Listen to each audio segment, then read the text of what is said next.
Vamos contar agora a história de um poeta descrito por Carlos Drummond de Andrade como o rei da poesia do sertão e do Brasil em estado puro. Leandro Gomes de Barros é considerado o pai do cordel no Brasil. Paraibano da zona rural, ele escreveu histórias lidas até hoje, quase um século depois da sua morte.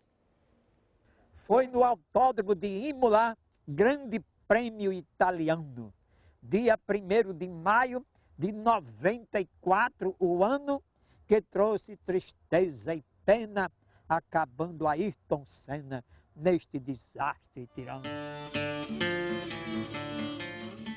Homenageado neste cordel, Ayrton Senna é até hoje, para muitos brasileiros, o número 1 do automobilismo. Na literatura de cordel, o poeta, também considerado o número 1, começou a arriscar suas rimas nesta paisagem do sertão paraibano. Da Serra do Teixeira saíram muitos cantadores e poetas. Segundo alguns pesquisadores, a região é o berço da literatura de cordel. E se este é o berço, o pai é Leandro Gomes de Barros. Leandro é este bigodudo aí, descrito pelo folclorista Câmara Cascudo de um jeito carinhoso.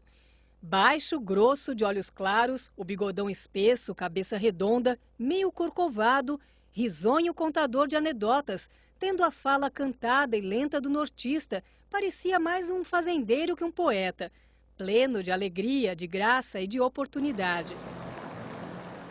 Em Pombal, cidade paraibana onde nasceu, Leandro virou nome de rua e virou também a cabeça da professora de literatura Ione Severo, que fez uma tese sobre o primeiro poeta do cordel. Como eu sou daqui, é uma honra para mim, mas eu me acho também uma obrigação de fazer quase um resgate aqui em Pombal da história de Leandro. Leandro Gomes de Barros nasceu neste sítio, o sítio Melancia. Ione nos leva até o que sobrou da casa onde ele morou na infância. O que restou foi isso. E dá para ter uma ideia de como ela era antes? Dá. Veja só. Nós conseguimos aqui esse desenho de como era esta casa, os tempos que esse atual dono comprou. Estamos tentando que ele faça um monumento aproveitando esse material, né, esses tijolos antigos, para valorizar a memória de Leandro. Hoje quem toma conta do sítio e nos recebe é o seu Francisco Salinhares. Ele conta o pouco que sabe sobre Leandro. Ele nasceu em 1865, saiu daqui em 80, aí pronto, só eu consigo contar. E ele fazia o quê, o senhor sabe?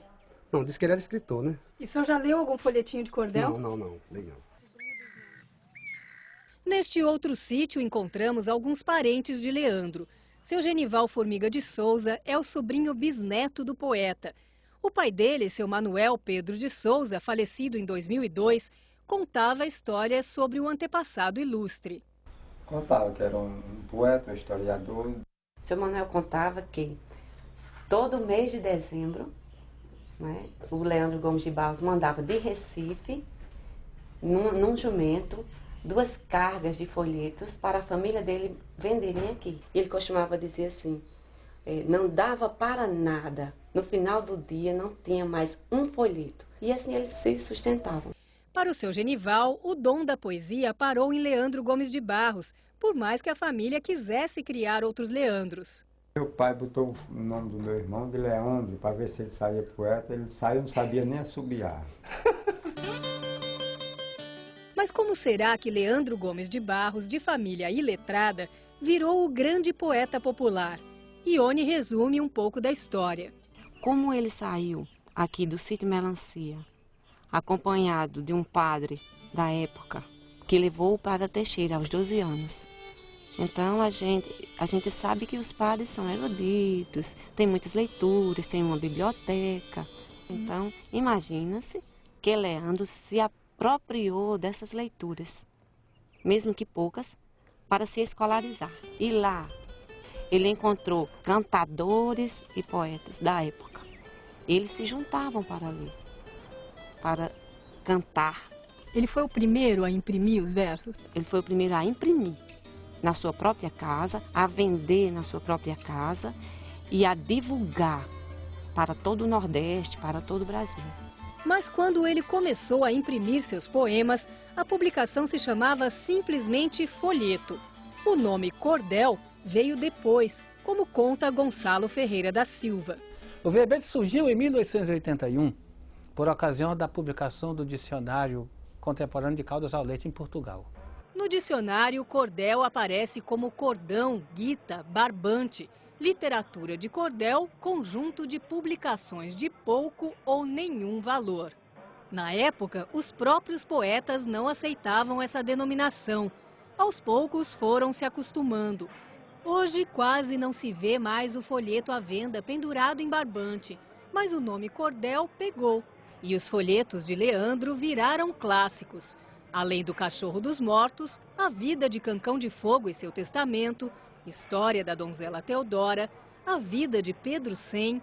Alguns deles temperaram a obra do morador desta casa em Recife, o dramaturgo e romancista Ariano Suassuna. A minha peça mais conhecida, o Alto da Compadecida, é fundamentada em 3 folhetos da literatura de cordel.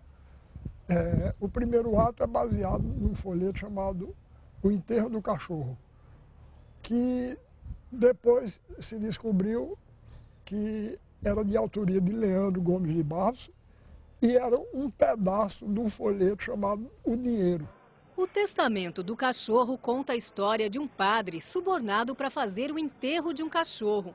Veja como ficam os versos originais que inspiraram Ariano com as cenas do filme O Alto da Compadecida. Ele, antes de morrer, um testamento aprontou. Só 4 contos de réis para o vigário deixou. Antes do inglês findar, o vigário suspirou. Coitado, disse o vigário, de que morreu esse pobre? Que animal inteligente, que sentimento nobre. Antes de partir do mundo, fez-me presente do cobre. E lá chegou o cachorro, o dinheiro foi na frente. Teve momento o enterro, missa de corpo presente, ladainha e seu rancho, melhor do que certa gente.